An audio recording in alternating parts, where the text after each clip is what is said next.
말씀의 전달자라는 제목으로 말씀을 증거하도록 하겠습니다.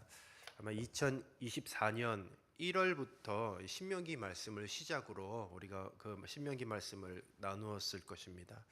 이제 다시 우리가 4월 한 달이 되었는데 이 한 달 동안 신명기 말씀을 또다시 나누게 되었습니다. 오늘 이 본문 말씀에 보면 이스라엘 백성은 이방 민족들의 점쟁이 또 마술사 신접자 등을 철저히 물리치고 여호와께서 친히 세우시는 선지자의 메시지에 순종해야 했으며 또 궁극적으로 이 선지자는 그리스도를 참 선지자이신 그리스도를 대망하게 되어 있습니다. 특별히 오늘 이 16절 말씀은 한번 내용으로 같이 한번 읽어보도록 하겠습니다. 16절입니다. 이것이 곧 내가 총회의 날에 호렙산에서 내 하나님 여호와께 구한 것이라. 곧 내가 말하기를 내가 다시는 내 하나님 여호와의 음성을 듣지 않게 하시고 다시는 이 큰 불을 보지 않게 하소서. 두려웠건대 내가 죽을까 하나이다 하매. 이 16절 말씀은 우리가 어디서 많이 본 그런 장면을 연상하게 됩니다. 특별히 신명기 말씀은 예전에 과거에 있었던 일을 그런 회상하는 모세의 고별 설교로서 과거에 있었던 그런 사건을 계속해서 이렇게 이야기를 하는데, 바로 이 16절에는 모세가 십계명을 받았던 그 장면, 특별히 출애굽기 20장과 신명기 5장의 그 내용을 연상하게 되고 그런 동일한 그런 내용입니다. 하나님은 내 형제 중에서 너를 위하여 나와 같은 선지자 하나를 일으키실 것을 모세에게 말씀하였습니다. 그 선지자는 어떤 역할을 하냐? 바로 하나님의 말씀을 대언하는, 그런 하나님의 말씀을 전달하는 그런 역할을 하는 선지자였습니다. 모세와 같은 그런 역할을 하는 것이죠. 오늘 이 본문 말씀을 통해서 우리가 생각해 봐야 될 것이 있어요. 바로 그것은 말씀을 대언하는 자들과 또 말씀을 받는 자들에 대한 책임을 우리가 이 말씀을 통하여 생각해 볼 수가 있습니다. 만인 제사장, 평신도 사역, 이런 이야기들을 많이 들었잖아요. 예전에는 항상 목사님만 말씀을 전한다, 주의종만 말씀을 전한다. 그런데 지금은 그런 개념이 많이 없어졌습니다. 누구라든지 말씀을 평신도 우리 성도님들도 말씀을 전하는 그런 위치에 서게 되어 있어요. 구역 예배 드리셨죠? 우리 구역장님들이 이제 말씀을 전하셨잖아요. 이렇듯 말씀을 전하는 자, 또 말씀을 듣는 자, 우리 모두 어떤 이런 테두리 안에 다 포함이 되어 있다라는 거죠. 그래서 말씀을 전하는 자 하면 목사님만 생각하는데 그렇지 않다는 거죠. 그리스도인도 잘 생각해 봐야 될 것이에요. 18절에 보면 그에게 명령하는 것을 그가 무리에게 다 말하리라 라고 그렇게 말씀하고 있습니다. 말씀을 전하는 자의 책임에 대해서 이야기하는 거예요. 우선 말씀을 전하는 자들은 그 말씀에 대하여서 가감하지 말고 있는 그대로 전달하는 것이 가장 중요합니다. 왜냐하면 이 말씀은 하나님의 말씀을 대언하는 것이지 그것을 가감하여서 내 생각을 말하는 것이 아니에요. 이렇기 때문에 말씀을 전하는 자는 그 말씀에 가감하지 않기 위해서는 우선은 사람의 눈치를 보면 안 되는 것이고, 또 인간관계에 얽혀서도 안 되는 것이에요. 그 말씀을 있는 그대로 전해야 하는 것입니다. 그럴듯하게 포장해서도 안 돼요. 어떤 사람들의 인기를 끌기 위해서 이렇게 어떤 말들을 만들어도 안 되는 것입니다. 있는 그대로를 전해야 해요. 그렇지 않으면 우리 20절을 같이 한번 읽어보도록 하겠습니다. 시작. 만일 어떤 선지자가 내가 전하라고 명령하지 아니한 말을 제 마음대로 내 힘으로 전하든지 다른 신들의 이름으로 말하면 그 선지자는 죽임을 당하리라 하셨느니라. 아멘. 그렇죠. 우리가 말씀을 가감하지 말고 잘 전달해야 될 이유가 있어요. 그 선지자는 죽임을 당하리라. 굉장히 무거운 말씀이죠. 그런데 하나님께서는 하나님의 이 말씀, 하나님의 말씀이 전달되어지는 그런 과정 속에서 그 말씀이 있는 그대로 전달되어지기를 굉장히 원하신다라는 것을 우리가 알 수가 있습니다. 그래서 우리는 이 하나님의 말씀을 증거할 때 가감하지 말고 있는 그대로를 전달하는 것에 대해서 엄청난 책임이 뒤따른다는 것이고, 어떤 이게 뭐 장난처럼 이렇게 막 우스갯소리로 그렇게 하는 것이 아니라 언제나 우리가 하나님의 말씀을 전할 때는 두렵고 떨리는 마음으로 그렇게 전달해야 한다라는 것이죠. 그리스도인이라면 그래서 어떻게 보면 말씀을 전하는 위치에 서게 되어 있어요. 우리가 구역 예배 드릴 때 우리 구역장님들이 또 말씀을 전했고요. 그래서 우리는 늘 그리스도인으로서 또 하나님의 말씀을 증거하고 하나님의 말씀을 전해야 되는 그런 사람으로서 조심해야 하고 늘 전하는 말씀을 우리는 점검해야 하는 것이에요. 마찬가지입니다. 말씀을 듣는 자들도 마찬가지예요. 우리가 19절을 같이 한번 읽어보도록 하겠습니다. 시작. 누구든지 내 입으로 전하는 내 말을 듣지 아니하는 자는 내게 벌을 받을 것이요. 누구든지 내 이름으로 전하는 내 말을 듣지 아니하는 자는 내게 벌을 받을 것이라고 그렇게 말씀하고 있어요. 자, 듣지 않는다라는 말에는 여러 가지 의미가 포함이 되어 있습니다. 단순히 이제 귀로 듣지 않는다라는 의미뿐만 아니라 듣지 않는다는 말에는 말씀을 판단하지 말라는 것이고 또 그 말씀을 비판하지도 말라는 것이에요. 어떤 들었던 말씀, 선포되었던 말씀에 대해서 개인적인 생각으로 그 말씀을 막 난도질하지 말라는 거예요. 선포되어졌던 말씀을 있는 그대로 받으라는 것이죠.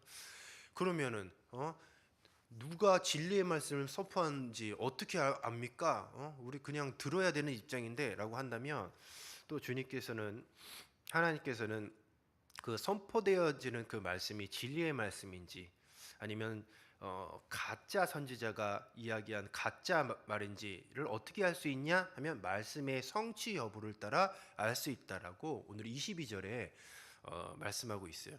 우리가 22절도 같이 한번 읽어보도록 하겠습니다. 시작. 만일 선지자가 있어 여호와의 이름으로 말한 일에 증함도 없고 성취함도 없으면 이는 여호와께서 말씀하신 것이 아니요 그 선지자가 제 마음대로 한 말씀이니 너는 그를 두려워하지 말지니라. 아멘. 예전에는 그 매체가 다양하지 않아서 이제 말씀을 전하면 그것이 오로지 이제 기억으로만 기억 속에만 있었는데 요즘엔 실시간마다 유튜브로 송출이 되고 그리고 말씀이 계속 이게 저장이 돼요. 그러니까 뭐 2년 전에 3년 전에 했던 그 말씀도 찾아서 들을 수 있어요. 그래서 요즘에 진짜 말씀을 전하는 저는 더 무겁게 말씀을 전해야 돼요. 왜냐하면 이 강단에서 선포되어진 말씀이 2년 후에 3년 후에 아니면 수년 후에 그것이 성취되었는지 아닌지 확인이 가능한 시대가 되었다라는 거죠. 그래서 정말 말씀을 전할 때는 두렵고 떨리는 말씀으로 전해야 돼요.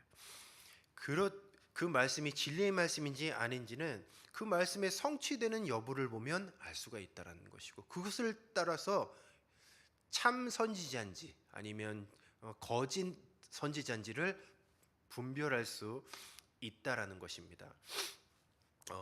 어떤 유명한 목사님이 그 강단에서 이제 설교를 하시다가 그 지병이 있으셨습니다. 지병이 오랜 지병이 있으셨는데 그 성도님들도 어떤 지병을 갖고 있는지 잘 알고 있어요. 근데 말씀을 선포하시는 도중에 마음에 확신이 들었던 거죠. 그래서 그 강단에서 이렇게 말씀을 하셨대요. 내가 지금 하나님께서 내 병을 치료해 주셨다. 하나님께서 내 병을 지금 이 순간부터 치료해 주셔서 나는 그 어떤 이제 치료도 받지 않겠다라고 강단에서 딱 선포를 하신 거예요. 그런데 그 병이 이게 치료가 안 됐어요. 치료가 안 되고 그 병으로 인해서 이제 막 고생을 좀 하셨습니다. 이런 것들을 볼 때에 우리가 경계해야 될 것이 있어요.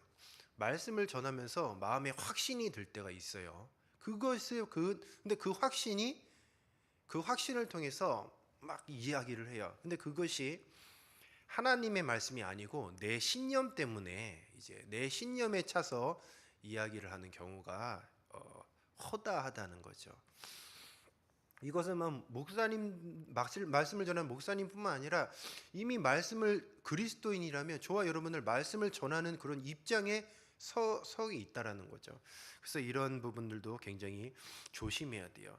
확신도 경계해야 됩니다. 말씀 전할 때. 그래서 어떻게 보면 우리가 말씀을 전할 때는 너무 막 이렇게 감정이 업앤다운 되면 안 되고 감정을 좀 이제 추스리면서 하나님의 말씀을 정말 겸손하게 증거를 해야 되는 거예요. 왜냐하면 그 확신도 나의 신념이 될 가능성이 많이 있어요. 우리는 말씀을 전하는 자, 또 말씀을 듣는 자들입니다. 이에 따른 책임을 오늘 본문은 말씀하고 있는 것이에요. 막중하고 무거운 마음으로 말씀을 전하고 듣는 자들이 되시기를 주님의 이름으로 축복합니다. 가끔 제가 말씀을 전해야 되는 입장인데 정말 이 강단에 올라가기 싫을 때가 있어요. 그때가 언제냐면 막 제가 막 실수를 하거나 아니면 제 자신이 작게 느껴질 때, 그러면 아니 우리 성도님들은 나보다 많이 배웠고 인생의 경험도 많은데 내가 무슨 내가 뭔데 이렇게 올라가서 말씀을 전해야 되느냐, 가끔 그런 생각을 할 때가 있습니다. 그런데 부활절에 저 이제 그 담임 목사님 통해서 이제 설교 말씀을 들을 때에 이런 그 구절이 있었습니다. 우리 성도님들도 아마 기억하실 것이에요. 제자들이 얼마나 그 실패가 많았고 얼마나 연약하고 부족했습니까? 그런데 그들을 예수님께서는 끝까지 붙잡으셨어요. 근데 그들을 꾸짖으셨어요. 근데 꾸짖으셨던 이유가 믿음이 없었어요. 믿음이 없고 연약하고 믿음이 없었기 때문에 그들을 꾸짖었다라는 거죠. 제가 그 말씀을 듣고 굉장히 막 위안이 되었던 거죠. 제가 이 얘기를 왜 하냐면 우리가 강단에서 선포되어지는 그 말씀이 정말 하나님의 말씀이라고 한다면 하나님은 강단에서 정말 사람의 입술을 통해서 선포되어지는 그 말씀을 통해서 성령님은 말씀하신다는 거고, 그리고 매 시간마다 성령님은 반드시 이 자리에 누가 섰던 간에 하나님이 말씀하신다는 거죠. 우리가 그 말씀을 하나님의 말씀으로 듣는다면 정말 하나님의 음성을 들을 수가 있어요. 하나님의 말씀을 들을 수가 있어요. 그래서 내 인생에 정말 어려운 문제들, 그리고 내 마음에 낙심되는 그런 일들이 정말 말씀을 통해서 해결이 되는 줄로 믿습니다. 성령님께서는 오늘도 저와 여러분의 마음 가운데 이 말씀을 통해서 역사하고 계시는 줄로 믿습니다. 이게 누가 세워졌던 것이 중요한 것이 아니에요. 하나님의 말씀을 우리가 받고 그 말씀이 하나님의 말씀이라면 반드시 그 말씀을 통하여서 저와 여러분의 삶이 변하고 또 많은 문제들도 해결될 줄로 믿습니다. 우리가 날마다 예배를 드리고 또 말씀을 듣습니다. 그러나 이 말씀을 들을 때에 그 어떤 것 하나 우연이 되는 것은 없어요. 모두 다 하나님의 계획 아래서 하나님의 섭리 안에서 모든 것이 이루어지는 것이고, 오늘도 주님께서는 저와 여러분에게 말씀하고 계시는 줄로 믿습니다. 그 말씀을 하나라도 놓치지 아니하시고 바로 나에게 하시는 그 말씀, 나의 삶의 모든 문제와 상황 가운데서 오늘 주님 나에게 주시는 그 말씀을 붙잡고 믿음으로 승리하시는 저와 여러분이 되시기를 축복합니다. 특별히 말씀을 통하여서 우리가 말씀을 전하고 듣는 그런 책임과 그리고 의무를 우리가 늘 생각할 때 좀 가볍지 않은 그런 무거운 마음으로 그 말씀을 다시 새로운 마음으로 대하시는 저와 여러분이 되시기를 바랍니다. 이 시간 우리가 말씀 붙잡고